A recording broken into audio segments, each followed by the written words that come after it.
क्या आप सोच सकते हैं, एक ऐसा इंसान जिसने अंग्रेजों की सबसे ताकतवर सरकार को खुली चुनौती दी, घर में नजरबंद था, लेकिन फिर भी अंग्रेजों को चकमा देकर हजारों किलोमीटर दूर निकल गया।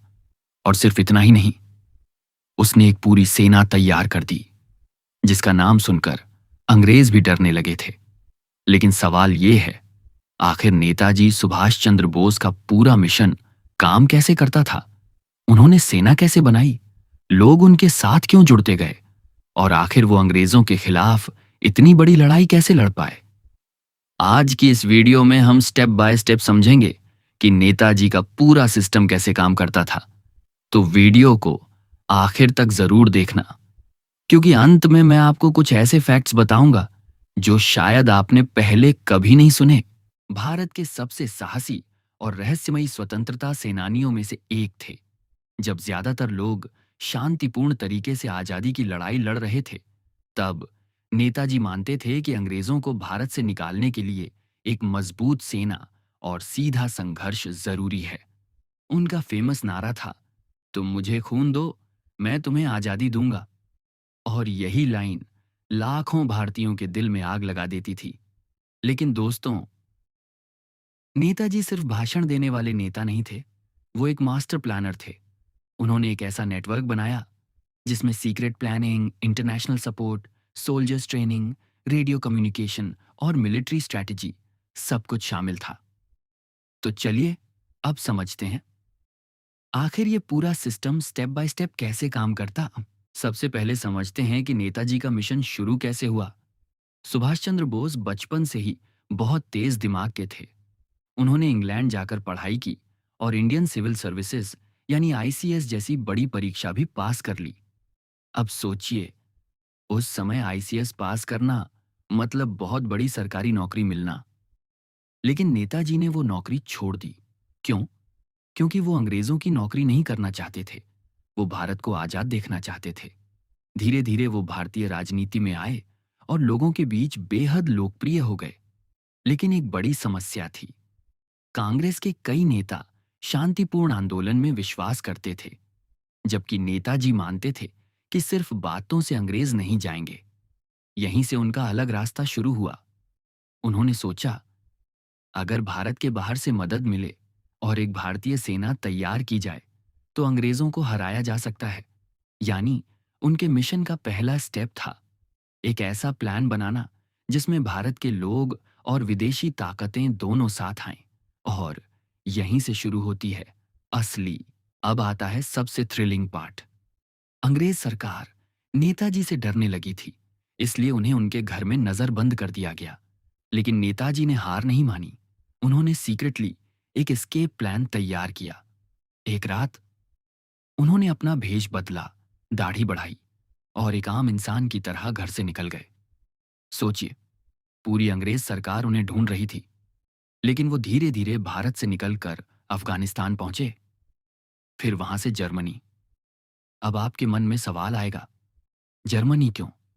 क्योंकि उस समय सेकेंड वर्ल्ड वॉर चल रहा था और जर्मनी अंग्रेजों का दुश्मन था। नेताजी ने सोचा, दुश्मन का दुश्मन दोस्त बन सकता है। यानी उनका दूसरा स्टेप था अंतर्राष्ट्रीय सपोर्ट हासिल करना। उन्होंने कई देशों से मदद मांगनी शुरू की ताकि भारत की आजादी के लिए रिसोर्सेज और सपोर्ट मिल सके। यहीं से उनका मिशन और बड़ा होने। अब आता है सबसे इंपॉर्टेंट हिस्सा, आखिर नेताजी की सेना यानी आजाद हिंद फौज काम कैसे करती थी। इसे इंडियन नेशनल आर्मी यानी आईएनए भी कहा जाता था। इस सेना में ज्यादातर वो भारतीय सैनिक थे जो पहले अंग्रेजों की सेना में थे, लेकिन बाद में नेताजी के साथ जुड़ गए। अब समझिए इसका पूरा प्रोसेस। 3.1 सोल्जर्स रिक्रूटमेंट, सबसे पहले सैनिकों को जोड़ा जाता था। नेताजी स्पीचेस देते थे, लोगों को मोटिवेट करते थे और बताते थे कि ये लड़ाई सिर्फ जमीन की नहीं, सम्मान की लड़ाई है। उनकी बातों में इतना जुनून होता था कि हजारों लोग सेना में शामिल हो जाते थे। 3.2 ट्रेनिंग सिस्टम। इसके बाद सोल्जर्स की मिलिट्री ट्रेनिंग होती थी। उन्हें हथियार चलाना, स्ट्रैटेजी बनाना और टीम वर्क सिखाया जाता था। यानी ये कोई छोटी ग्रुप नहीं थी, बल्कि एक ऑर्गेनाइज्ड आर्मी की तरह काम करती थी। 3.3 कम्युनिकेशन सिस्टम। अब सोचिए, उस समय ना इंटरनेट था, ना मोबाइल फोन। फिर कम्युनिकेशन कैसे होता था? इसके लिए रेडियो सिस्टम इस्तेमाल किया जाता था। नेताजी रेडियो स्पीचेस के जरिए लोगों तक संदेश पहुंचाते थे। उनकी आवाज सुनकर लोगों में जोश भर जाता था। 3.4 विमेन पावर। सबसे इंटरेस्टिंग बात यह थी कि नेताजी ने महिलाओं के लिए भी एक सेना बनाई थी, जिसका नाम था रानी झंसी रेजिमेंट। उस समय महिलाओं का सेना में आना बहुत बड़ी बात थी, लेकिन नेताजी मानते थे कि आजादी की लड़ाई में हर भारतीय बराबर है। 3.5 अटैक स्ट्रैटेजी INA का लक्ष्य था भारत की तरफ बढ़ना और अंग्रेजों को हराना। उन्होंने बर्मा यानी आज के म्यांमार की तरफ से भारत में प्रवेश करने की कोशिश की। कुछ समय तक उनकी सेना ने अंग्रेजों को काफी चुनौती भी दी। यानी नेताजी का तीसरा स्टेप था एक डिसिप्लिन्ड और मोटिवेटेड आर्मी तैयार। अब सवाल आता है, क्या नेताजी का मिशन सफल हुआ? देखिए, INA आखिरकार अंग्रेजों को पूरी तरह हरा नहीं पाई, लेकिन असली असर कहीं ज्यादा बड़ा था। जब भारतीयों ने देखा कि भारतीय सैनिक अंग्रेजों के खिलाफ लड़ सकते हैं, तो लोगों का डर टूटने लगा। सबसे बड़ा इम्पैक्ट तब हुआ जब INA सोल्जर्स पर अंग्रेजों ने मुकदमा चलाया। पूरा भारत उनके सपोर्ट में खड़ा हो गया। लोगों में गुस्सा बढ़ गया। भारतीय सैनिकों में भी विद्रोह शुरू होने लगा।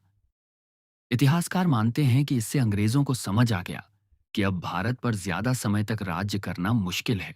यानी नेताजी का फाइनल आउटपुट था भारतीयों में कॉन्फिडेंस और रिबेलियन की आग जगाना।